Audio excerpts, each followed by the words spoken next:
सन 2000 में United Nations में हमारे देश ने सारी दुनिया के सामने एक वादा किया था। हम 2015 तक सारी बीमारियां जैसे कि HIV और मलेरिया, गरीबी, भूखमरी को जड़ से मिटाएंगे। सचिन ने पूरे देश को एक सपना दिखाया है, एक बेहतर कल का, एक ऐसे भारत का जहां गरीब नहीं होगा, जहां कोई भूख से नहीं मरेगा, जहां कोई अनपढ़ नहीं रहेगा।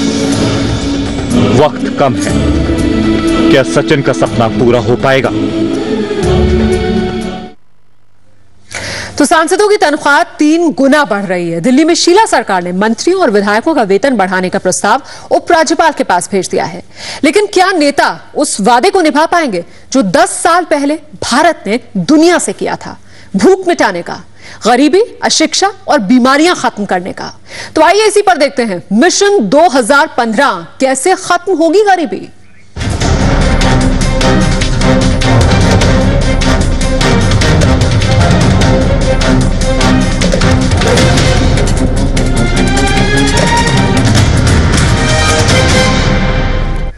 तो दुनिया के सबसे पिछड़े माने जाने वाले अफ्रीका के सहार से भी ज्यादा भूखमरी और गरीबी हिंदुस्तान में है।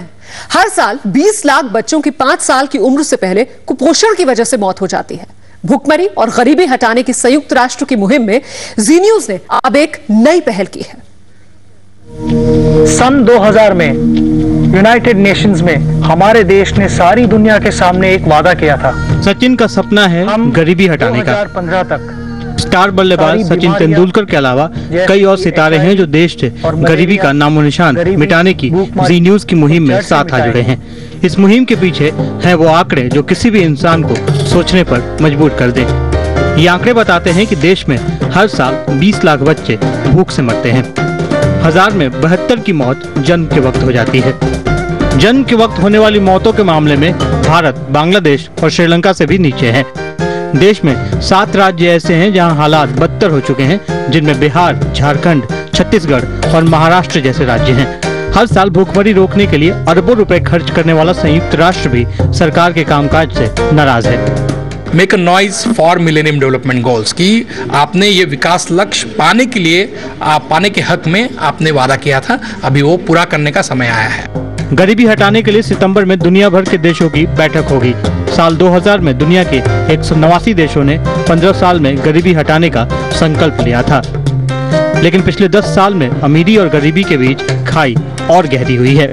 आज भी भारत में करीब 77% जनता रोज करीब 20 रुपए कमाती है। तो सिविल सोसाइटी अगर हमारे साथ देना चाहता है तो जो अमल करेंगे उसी का साथ सहारा देंगे ना। संयुक्त राष्ट्र अगले महीने से लोगों को जागरूक करने के लिए कई मुहिम चलाने वाला है और जी न्यूज भी इसमें बराबर का शरीक है। इस मुहिम के जरिए सरकार की जवाबदेही भी तय होगी। अपनी तनख्वाह बढ़ाने के दौरान सांसदों ने शायद ये नहीं सोचा कि इस देश में ऐसे किसान भी हैं जो दिन भर में 20 रुपए कमाते हैं।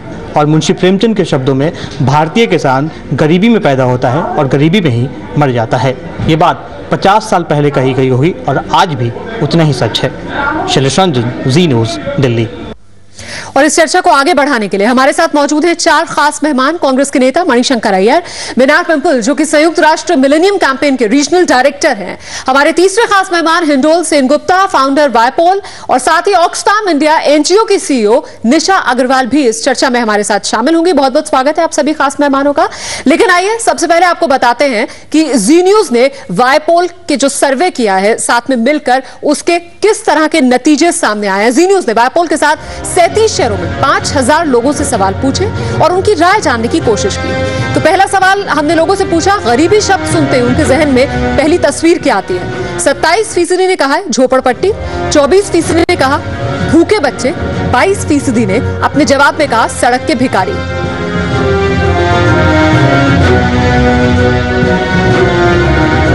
जी न्यूज वाइपोल सर्वे के नतीजे आप देख रहे हैं। दूसरा सवाल जो पूछा गया वो ये कि क्या 25 साल में शहरों में झोपड़पट्टियां खत्म हो सकती हैं? 67% ने साफ कह दिया नहीं, ये नामुमकिन है। हमने ये भी पूछा कि देश में जो आर्थिक सुधार हो रहे हैं उससे क्या गरीब और अमीर के बीच खाई बढ़ी है? 75%, आप यकीन नहीं करेंगे, 75% लोगों ने कहा है कि आर्थिक सुधार जो हो रहे हैं, अमीर और अमीर हुए हैं उससे, और गरीब जो है वो और गरीब हो रहे हैं। यानी गरीब और अमीर के बीच की जो खाई है वो लगातार बढ़ती जा रही है। और आपको यह भी बताएं कि हमने जानना चाहा लोग क्या सोचते हैं कि पूरी दुनिया में गरीबी से देश की छवि क्या बिगड़ रही है, तो 75% ने कहा है हां, यानी गरीबी भारत की छवि अंतर्राष्ट्रीय बिरादरी में बिगाड़ रही है। तो खास मेहमान हमारे साथ मौजूद है। सबसे पहला सवाल मेरा मणिशंकर अय्यर साहब आपसे है। ज्यादातर 75% लोग जिनसे हमने सवाल पूछा उनका कहना था कि सरकार की नीतियां ही ऐसी हैं कि जो गरीब है और गरीब हो रहे हैं, अमीर है और अमीर हो रहे हैं। क्यों? क्योंकि यही है तरीका आगे बढ़ने का, जबकि आप निजी क्षेत्र पर निर्भर रहोगे। दुनिया भर में ऐसा रहा है। और गजब की बात है कि हमारे जो सबसे बड़े सलाहकार हैं उनका कहना है कि ये लाजमी है और कि देश की बढ़ोतरी ऐसे ही हो सकती है कि फासला अमीर और गरीब के बीच में बढ़ते जाए, लेकिन कि सारी किश्ती जो है वो आगे बढ़ते जाए। अब इसमें कोई शक नहीं है कि सब हर फिरका में कुछ ना कुछ प्रगति देखने को हमें मिल रहा है, लेकिन जो प्रगति हम बिल्कुल ऊंचे स्तर पर देख रहे हैं उसका कोई मुकाबला नहीं है, कोई तुलना नहीं है निचले स्तर की प्रगति की तुलना में। बिल्कुल। मीनार पिंपल इस वक्त हमारे साथ मौजूद है। मीनार, ये जो सब हो रहा है, ऐसे में जो 2015 तक गरीबी मिटाने का एक प्रण लिया गया था, जो मिलेनियम प्रोग्राम तैयार हुआ था, उसका क्या होगा फिर? मुझे लगता है कि ये एक बहुत चुनौती है सरकार के सामने। आज जो परिस्थिति है भारत जैसे देशों की कि जहां काफी हद तक विकास, आर्थिक विकास हुआ है, काफी रिसोर्सेस भारत जैसे सरकारों के पास उपलब्ध है।